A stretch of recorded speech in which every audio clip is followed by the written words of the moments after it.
All right, welcome. This is the first in a series of musical lectures on guitar as alchemy. And I'm going to start with Psychopolitics. It's a book by Byung-Chul Han from 2017. And Han describes a regime that no longer needs to repress us from the outside. Instead, it captures us through positivity, transparency, and self-exploitation. So the musician becomes another achievement subject, performing skill or emotion for an invisible audience of judges, algorithms, or their own future self-watching of the recording. This lecture explores two converging paths out of that trap. One comes from the critique of culture and power, and the other comes from inner alchemy. And both point toward the same goal: reclaiming presence and depth in a system built on simulation and extraction. So I'm going to start with the concept of profane musicianship. So modern musical performance tends to split into two dominant modes, both shaped by the same underlying pressure.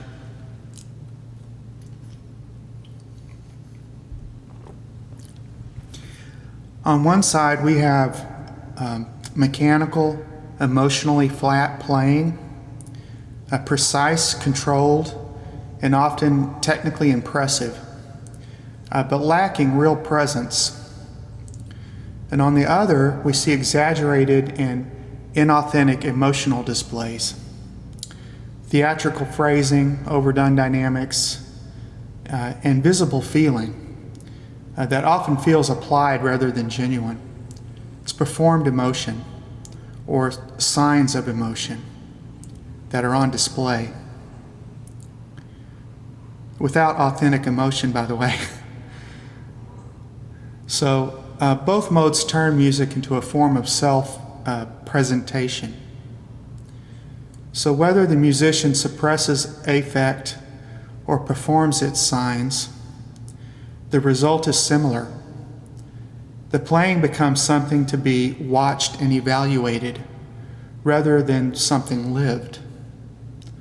A perfect example is the American Idol series, which is essentially corporate America teaching the general public what and what not to consume when it comes to music.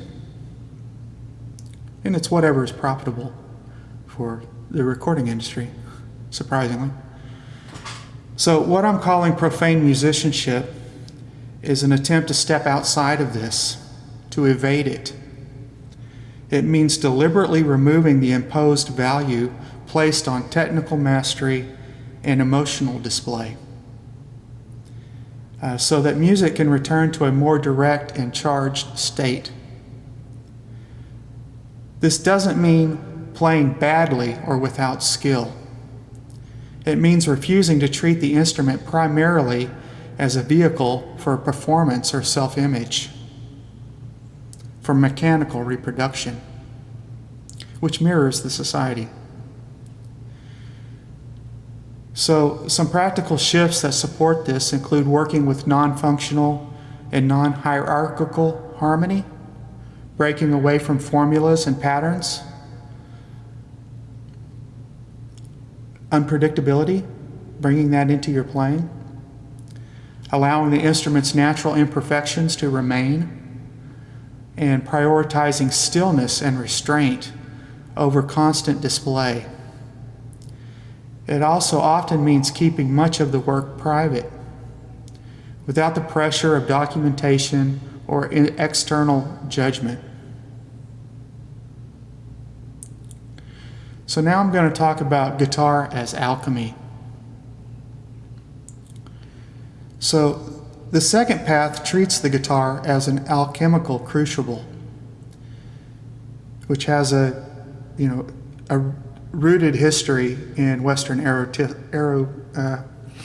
esotericism and esotericism. And in addition to that, it ties in with Hermetics, tradition of Egyptian Greco-Hermetics. But anyway, the goal is not to express the self or to produce a polished result, but to use sound as a medium of transformation.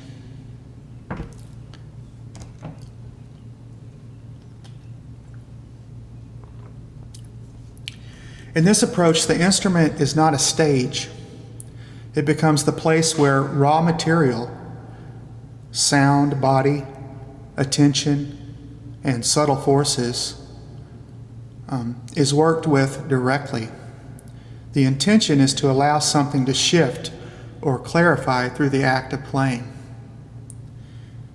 The way of working emphasizes relationship. This way of working, it emphasizes relationship rather than control. So instead of directing or forcing musical outcomes, the player creates conditions and then steps back, allowing spiritual forces or intelligences connected to sound to move through the instrument. The music is no longer something produced by the player alone, but something that can move through them. Something like channeling, but not quite. I'll get into that more later. A simple way to support this shift is to begin with a short invocation before playing. We want to remove the self, the idea of self, so that the true self, or the no self, as expressed in Buddhism, can come through. And this no self is a spiritual force, not a material entity. So a simple way to support this shift is, as I said, is to begin with a short invocation before playing. Shifts consciousness. So something that helps decenter the everyday self and opens the space for other forces to come forward. This is sometimes known as the work of theurgy. From there, the playing itself becomes the work.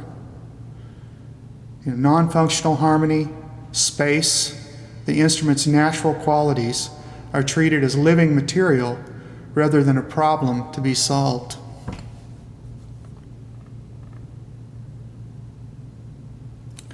This is distinct from more ceremonial or ritual forms of magic,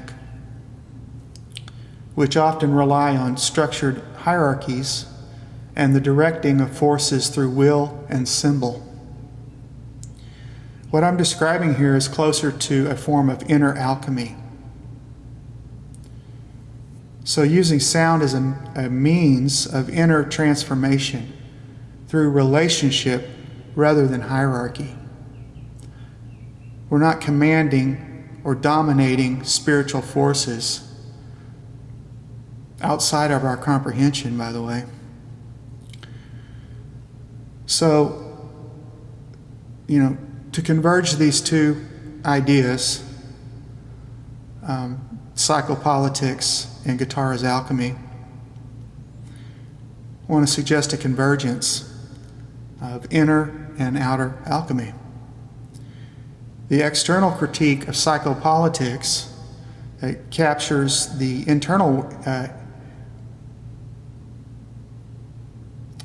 the external critique of psychopolitical capture and the internal work of inner alchemy are not separate paths.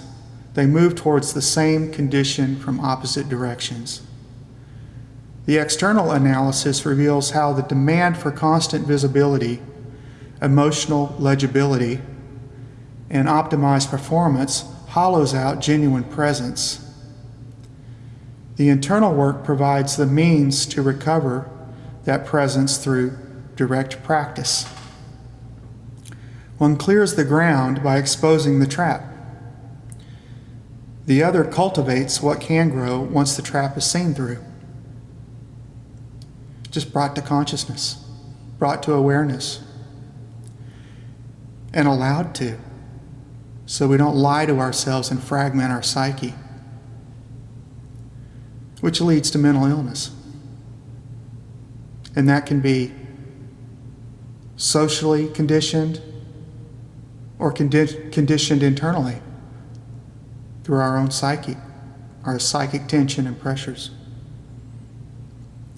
Okay, so in the spirit of Taoist inner alchemy, these two movements can be understood as complementary, one working from the outside in and the other from the inside out.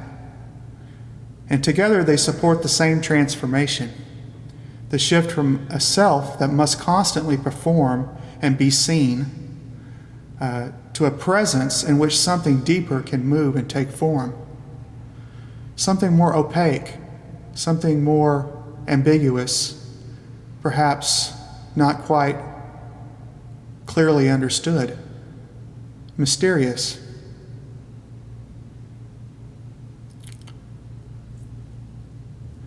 So in closing, I want to say this is the direction I'll be exploring in this series. And in coming videos, I'll go deeper into specific practices, including how the classical virtues of inner work can be applied directly to playing. How to work with concepts like non-functional harmony, and how to approach the instrument through invitation and relationship rather than performance. And this all ties into the four magical virtues: to know, to will, to dare, and to remain silent. So not everything is spoken. And without silence, there would be no music, inside and out. So if this resonates with you, I'd be interested to hear your thoughts in the comments.